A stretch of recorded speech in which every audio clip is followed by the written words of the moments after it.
तो या तो फिर पहले वाला फैसला ठीक नहीं था या तो फिर अब वाला फैसला ठीक नहीं है, क्योंकि दोनों फैसले ही अदालत ने फैसला दिया कि क्योंकि दोनों अंडर एज है, नाबालिग हैं, लड़का भी लड़की, तो कभी कुछ कह दिया जाता है, कभी कुछ कह दिया जाता है। तो अदालतों के फैसले जो है, जो इंसाफ है, वो ऐसे नहीं होते। जिसका जहां जोर चलता है वो उसका वो फैसला दिलवा देता है।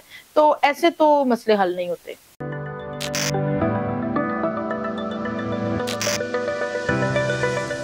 दुआ ज़हरा और ज़हीर के हवाले से एक खबर है आज की। वो खबर ये है कि सिंध हाई कोर्ट की तरफ से, कराची अदालत की तरफ से ये एक फैसला आता है आज कि उनके साथ उन्होंने जो निकाह है वो दुरुस्त है, उस निकाह पर कोई कदगन, किसी किस्म का कोई इशू नहीं है।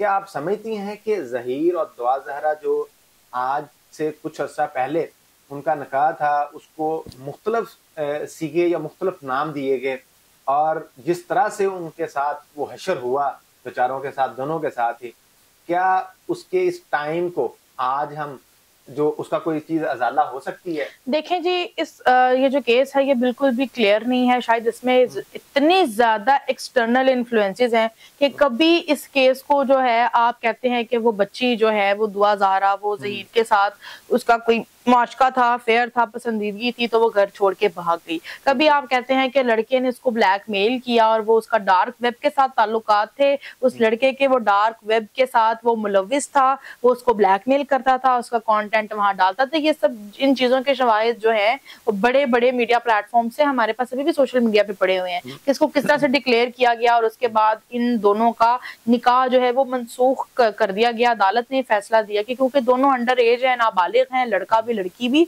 लिहाजा इनका जो निकाह है वो सही नहीं है।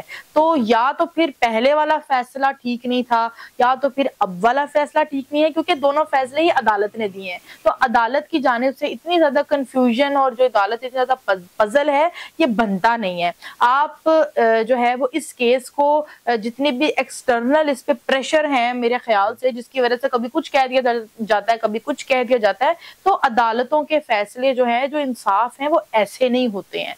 अगर हमने इस मसले को, इस केस को किसी हल तक पहुंचाना है तो पहले आप इसको जेन्युइनली और फेयरली इसको इन्वेस्टिगेट तो करें। आप इसको इन्वेस्टिगेट कर नहीं रहे हैं। जिसका जहां जोर चलता है वो उसका वो फैसला दिलवा देता है। तो ऐसे तो मसले हल नहीं होते।